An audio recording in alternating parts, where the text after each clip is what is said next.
Tiene la palabra por el Grupo Parlamentario Vox el señor José María Sánchez García. A ver, señor presidente, señor ministro, nosotros, el grupo cuyo nombre hablo, quiere darle a usted un voto de confianza después de la larga decepción que ha supuesto el mandato de su predecesora. Y quiere darle un voto de confianza porque creemos que es imprescindible para la economía nacional que se sepa cuál es la política económica y que ésta esté bien concebida y bien diseñada. Musgrave dice, y supongo que es un teórico de la hacienda que a usted le resulta caro y no antipático, que la inteligencia tiene que estar en el corazón de toda política pública. Nosotros hasta ahora lo que hemos visto es a la inteligencia brillar por su ausencia en una sucesión de intervenciones en esta comisión, pero por lo demás en el Parlamento y en otro tipo de foros de su predecesora, en la que ella con un entusiasmo, yo diría que enloquecido por momentos, no nos explicaba absolutamente nada, sino que nos iba ofreciendo unos fogonazos con unos datos más o menos aderezados a su conveniencia, pro domo sua, para decir que todo era extraordinario. Nunca entendimos cuál era la política económica del gobierno y la conclusión es que todo se iba a resolver divinamente, esencialmente a través de dos mitos, estos sí mitos de verdad, no los que habla usted hoy. El mito de la economía verde, el mito de la transición digital, que esto era como un ungüento amarillo, que todo lo resolvía y que lo que podíamos esperar eran años de esplendor, bonanza, euforia, abundancia y toda acumulación de bienes en este que para ella no es valle de lágrimas, sino que sería como una suerte de paraíso. Bien, en esta medida nosotros queremos tratarle hoy usted respetuosamente en el orden intelectual y político, quiero decir, pero debo decir que usted nos ha decepcionado un poco también. Bueno, un poco es por ser amable. A mí me ha decepcionado mucho porque, a diferencia de lo que ha hecho el portavoz de Sumar Podemos, o de Sumar, perdóneme, señor Santos, Sumar solo. Bueno, pues bien, suma usted menos. Entonces, el portavoz de Sumar... usted sigue sin decir una palabra como su antecesora de cuál es la política económica del gobierno. A mí esto me resulta chocante.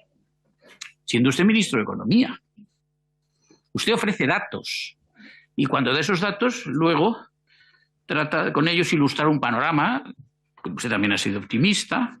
No, el señor Santos, portavoz de Sumar, ahora no me equivoco creo, ha apelado a una política keynesiana, sin más. Una cosa caduca, superada, sabido que no contribuye en modo alguno ni a la riqueza ni a la prosperidad de las naciones, pero bueno, es su posición.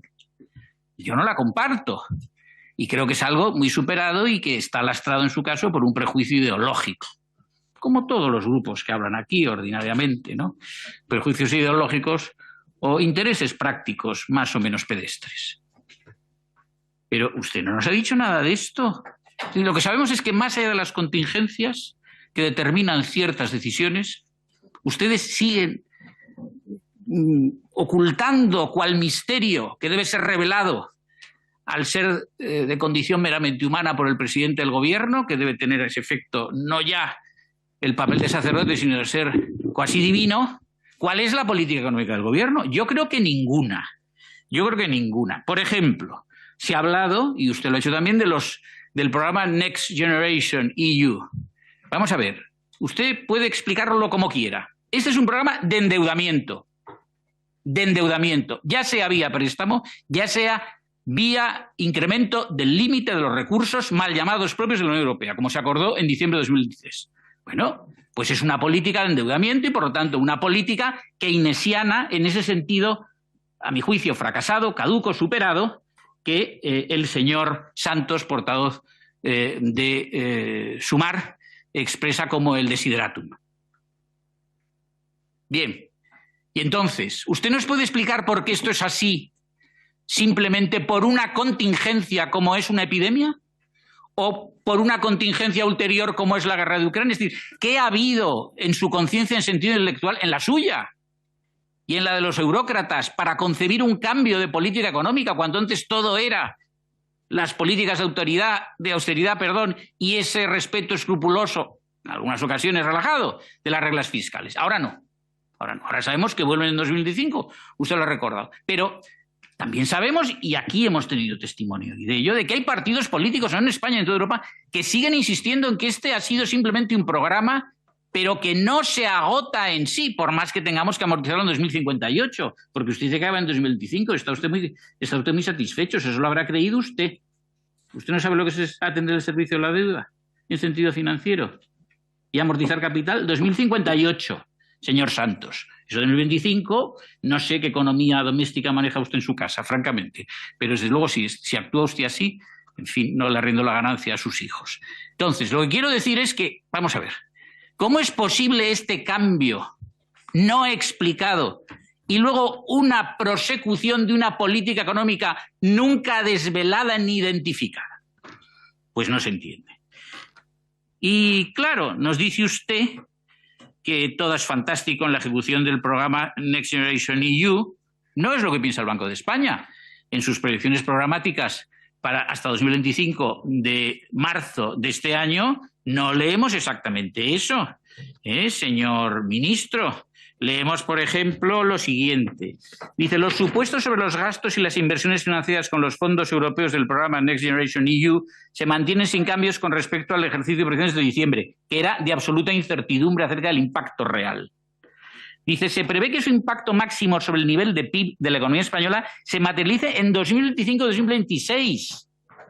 Estamos en 2024 y usted ya nos está hablando de un impacto extraordinario. ¿En qué se basa usted para discrepar de esta forma tan abierta con los estudios del Banco de España? Más adelante, dice el Banco de España, subsisten las dudas en cuanto al ritmo de ejecución de los proyectos asociados al programa Next Generation EU y a su impacto sobre la actividad. Bueno, pues parece ser que estos del Banco de España se equivocan. Le rogaría a usted que nos aclare por qué se equivocan y que cuantifique en qué medida esa equivocación representa una magnitud no despreciable. Y luego concluye usted y nos habla del círculo virtuoso de la economía.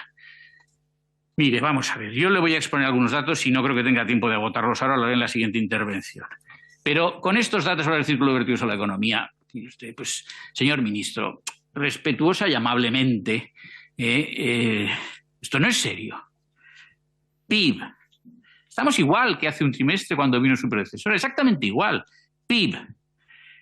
Bien, sí, un crecimiento respecto a 2019 del 2,5%. PIB real per cápita, un crecimiento desde el último trimestre de 2019 del 0,1%. No hay crecimiento en la riqueza de los españoles. No lo hay, porque no se acompasa el crecimiento con el crecimiento de la población. Esto es elemental. PIB real per cápita medido en poder de compra, tomando el medio de la Unión Europea, 27 Estados miembros, tomando como índice 100, en el caso de España, menos 2,2%.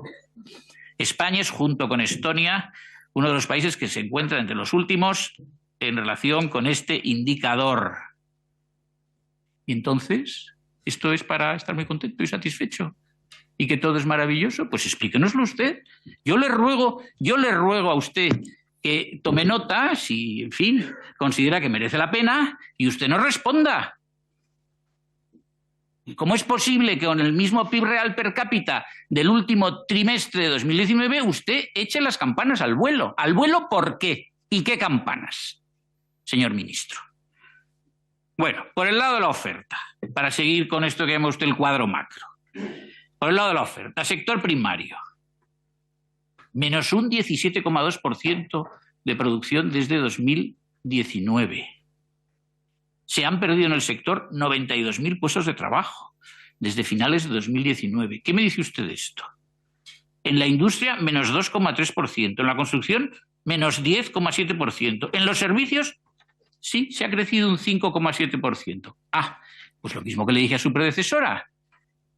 Que ustedes confían el crecimiento y el carácter robusto de la economía española en el sector servicios. Es evidente que ustedes tienen un entendimiento muy distinto del que nosotros tenemos de cualquier economía.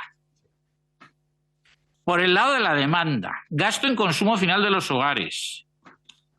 El gasto en consumo respecto del último trimestre de 2019 ha crecido un 0,2%, es decir, no ha crecido. ¿Usted me puede explicar si esto es un dato positivo? Si el señor presidente me mira ya con cara de sentenciarme y, por lo tanto, antes de que proceda la ejecución de la sentencia, yo me voy a reprimir y continuaré después. Y muchas gracias y perdón. Muchas gracias al señor Sánchez García por su comprensión con la presidencia. Bueno, yo no creo, a diferencia del Grupo Popular, que el señor ministro sea descortés. A mí me ha parecido una persona cortés. Lo que pasa es que aquí no venimos a una clase de urbanidad. Entonces, su cortesía no justifica la poca enjundia de la interpretación que usted ofrece de la economía española. Usted ha vuelto a omitir cualquier calificativo relativo a cuál sea la política económica española. Ha hecho una reflexión de política económica cuando ha dicho que usted no sabe cuál es el déficit estructural propio de la economía española después de la epidemia. Bueno, como antes en su intervención inicial dijo algo levemente acerca de la política de tipos de interés del Banco Central Europeo, pero estos son cabos no sueltos, electrones libres. Usted no hace algo que recoja un conjunto de reflexiones y que nos permita entender qué es lo que usted pretende. Yo creo que está en línea con lo que dice el señor Santos, y ya he dicho antes lo que pienso de esto, que es una política económica equivocada simplemente porque hay una máxima experiencia que acredita que no crea riqueza, nada más.